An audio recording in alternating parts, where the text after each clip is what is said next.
Hello, friends, and welcome back to Stories About Entitled People.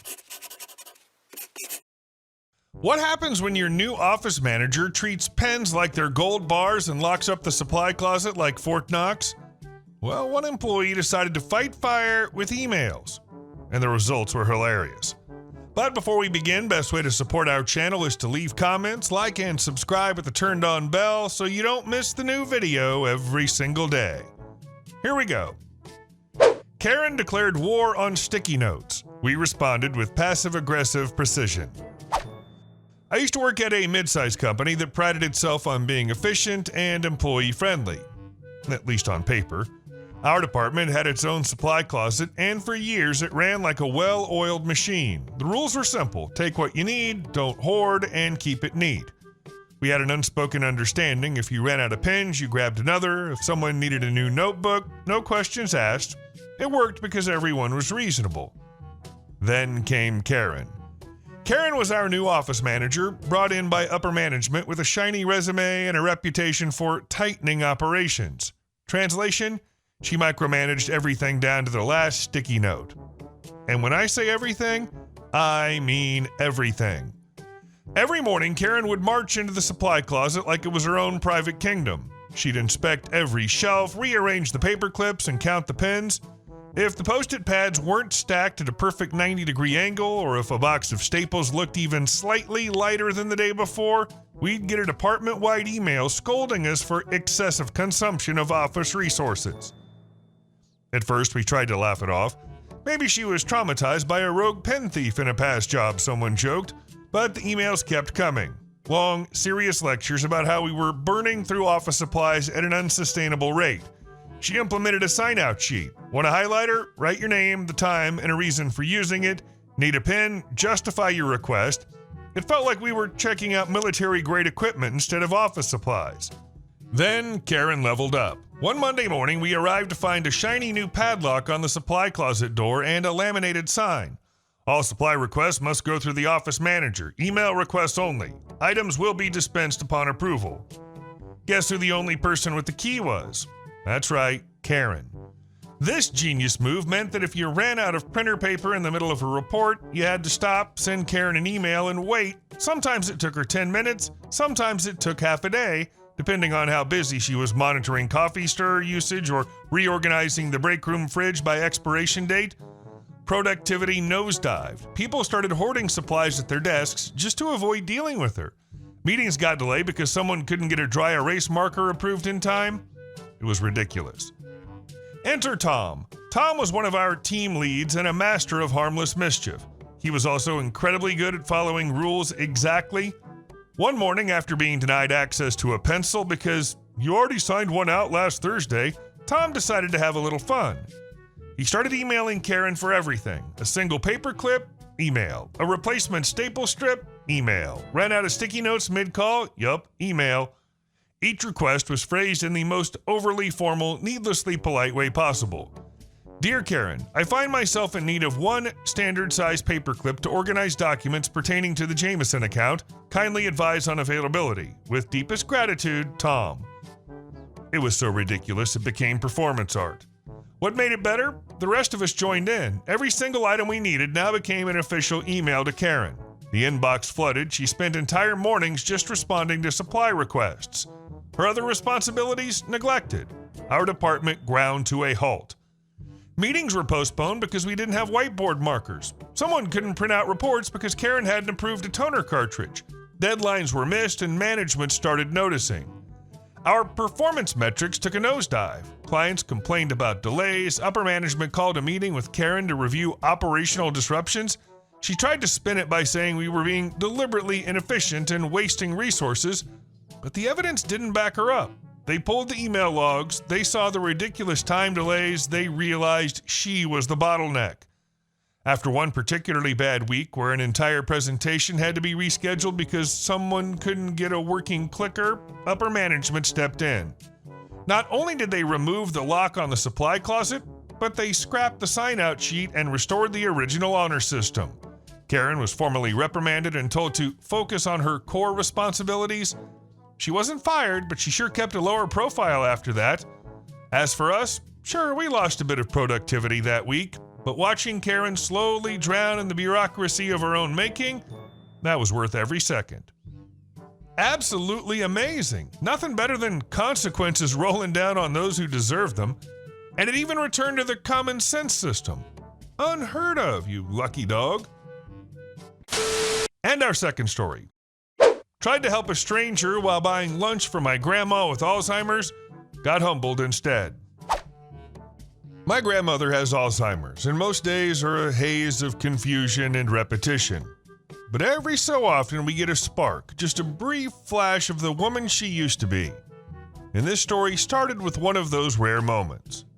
It was around 8 a.m. and I was still tangled in my sheets, half asleep, when I heard a soft knock at my door. There stood Grandma in her robe and slippers, eyes surprisingly clear. "Can we get well-done chicken wings and sushi today?" she asked, like it was the most natural breakfast request in the world. Honestly, I was so stunned that she'd made such a specific request and in a coherent sentence that I sat up and said, yeah, lunch is decided. So I got to planning. Wingstop doesn't open until 11, so I placed an online order for pickup later. In the meantime, I headed out to run some errands and made the sushi part of her request happen. Now, I'm well aware that sushi purists might side-eye me for what came next, but I went with a safe bet. A house-made California roll from our local Japanese market.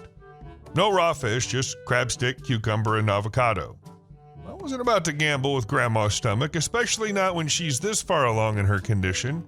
While I was there, I saw they had some fresh salmon onigiri wrapped neatly in plastic with that satisfyingly perfect triangle shape. I grabbed one for myself, figuring it could be a midday snack or backup if the wings took too long. Fast forward to Wingstop. I parked, went inside to grab my order, and on the way out I noticed a car pull up near the curb. A man stepped out and approached me. "Hey, do you have any money? Or could you maybe buy me something good to eat? I'm hungry." There was a beat of hesitation. I didn't have any cash on me, and I was only there to pick up lunch for Mom and Grandma. I told him that. But then I remembered the onigiri. I pulled it out of the bag and held it up. "Hey, are you okay with seafood?" I asked. He didn't really answer that directly, just repeated that he wanted something good. I explained that it was salmon onigiri, house-made, fresh, and honestly pretty tasty. He looked at it with something between confusion and disgust. "Ugh, no thanks," he said, waving me off like I just offered him a soggy cracker. Now I get it, seafood isn't everyone's thing, and food allergies are real. But something about his tone and expression rubbed me the wrong way. The man had clearly gotten dropped off at Wingstop, probably hoping someone would buy him wings, which, let's be real, aren't cheap. That's a $10 to $15 meal, easy. I tried to help in a way that was safe and realistic for me, but his reaction stung a little. There's someone in my life I deeply admire, generous to a fault, always buying food or giving money to people who ask, no questions asked. I've always looked up to that. I wanted to emulate that compassion. But that one little exchange left me feeling discouraged. It made me second-guess the effort. Still, I try to remind myself that generosity isn't about how it's received, it's about the intent behind it. I offered what I could, and that should count for something. As for lunch, it turned out great. Grandma devoured her well-done wings and munched on the California roll like it was a 5-star delicacy. Mom and I were just glad she was happy and lucid long enough to enjoy it. And yeah, grocery store wings weren't even an option. We had no idea if they could do well done, and Wingstop's a familiar comfort for Grandma. That day, comfort food and a clear mind lined up perfectly. And that was more than enough. That guy sucks and all. Whatever. But good on you for attacking your grandmother's lunch request. Dementia's so hard on everyone. But your grandma had a taste for something, and you jumped up and fulfilled it with so much love and thought. Sushi, but no raw fish, due to health, wings from a place you know she likes? Bravo! And our last story. My neighbor vandalized my mom's car, so I returned the favor. I live in an apartment complex with a parking at the ground floor of the building. Bear in mind, this is my secondary residence for the weekdays. I stay with my family about a couple hours away during the weekends. Anyways, my employer rented me a 3 BHK apartment in this building. Considering that they accounted for my entire family staying with me, which they don't, they stay at our own house a couple hours away, I'm given 2 parking spots in the building parking lot. Normally, I only use 1 because I drive over Monday mornings and drive back during the weekends to see my family.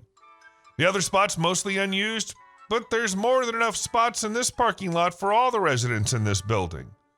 So given that my second spot is mostly unused, an opportunistic neighbor of mine decided to start using my spot because it's got better shade than her parking spot.